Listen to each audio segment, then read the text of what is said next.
चलो ये क्वेश्चन देखते हैं. वन और more than one options are correct. Satellite S is moving in an elliptical orbit around the earth. The mass of satellite is very small compare to mass of earth. Then कौन से options correct है? The linear momentum of S remains constant in magnitude.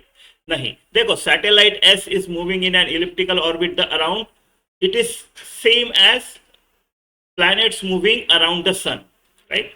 अगर कोई चीज elliptical orbit कर रहा है किसी चीज के अराउंड, तो जो लॉज ऑफ प्लैनेटरी मोशन हमने Kepler's laws of planetary motion इसके लिए पढ़े, सन के अराउंड प्लैनेट्स चक्कर मारते इलिप्टिकल, वही यहाँ पे भी अप्लीकेबल होते हैं.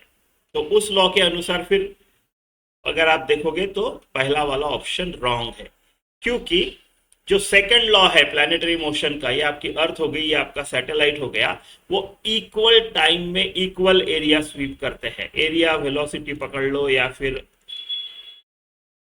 Rate of covering area. तो ये जो लाइन है सैटेलाइट और अर्थ को ज्वाइन करने वाली, ये इक्वल टाइम में इक्वल एरिया स्वीप करेगी. मान लो ये सैटेलाइट यहाँ पे था, यहाँ से यहाँ पहुंच गया, कितना एरिया स्वीप हुआ? इतना एरिया स्वीप हुआ, बराबर है.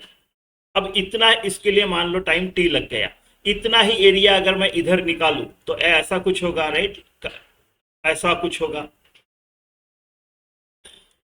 देखो यहाँ पे हाइट बड़ा है, बेस छोटा है, इसको अगर ट्रायंगल इमेजिन करो तो, है ना, तो ऐसा कुछ तो होगा. तो यहाँ पे इसको इतना आर्क लेंथ कवर करना है, इक्वल एरिया के लिए ज्यादा डिस्टेंस भागना है सैटेलाइट को, है कि नहीं. तो यहाँ पे इसको फास्ट भागना पड़ेगा, भी ज्यादा रहेगा. यहाँ पे इसको, क्योंकि टाइम तो सेम लेना है, यहाँ पे इसको स्लो होना पड़ेगा. तो आपका भी तो अलग अलग होता है, मतलब मोमेंटम अलग अलग होगा. मास ऑफ सैटेलाइट तो मास ऑफ सैटेलाइट होगा, वो तो बदलने वाला है नहीं, तो नहीं, कांस्टेंट नहीं रहेगा. Acceleration of S is always directed toward centre of earth. Option B correct है, क्योंकि फोर्स कौन सा लग रहा है? Gravitational force. Gravitational force centre to centre लगता है, सेंटर ऑफ अर्थ से लेके सेंटर ऑफ सैटेलाइट ऐसे लगेगा. तो अगर फोर्स वैसा लग रहा है तो एक्सेलरेशन भी वैसे ही होगा, है ना. तो acceleration will always be directed towards this.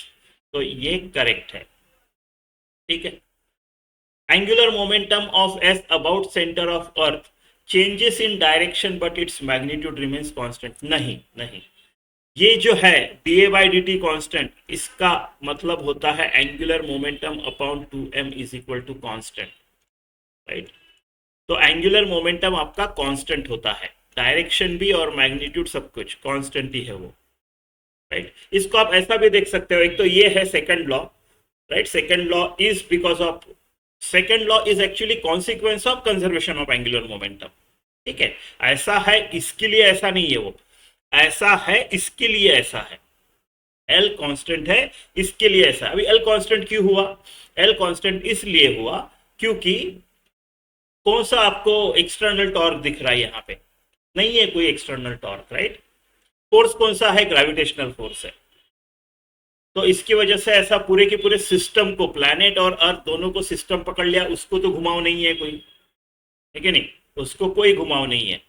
The reason is, जो आपका ग्रेविटेशनल फोर्स होगा सेंटर टू सेंटर है, अगर अबाउट अर्थ वो पकड़ लेता है उसको, अबाउट दिस पॉइंट अगर सेंटर ऑफ अर्थ आप ले रहे हो, तो my force is passing through that line. तो टॉर्क आर परपेंडिकुलर जीरो होगा तो टॉर्क जीरो होगा.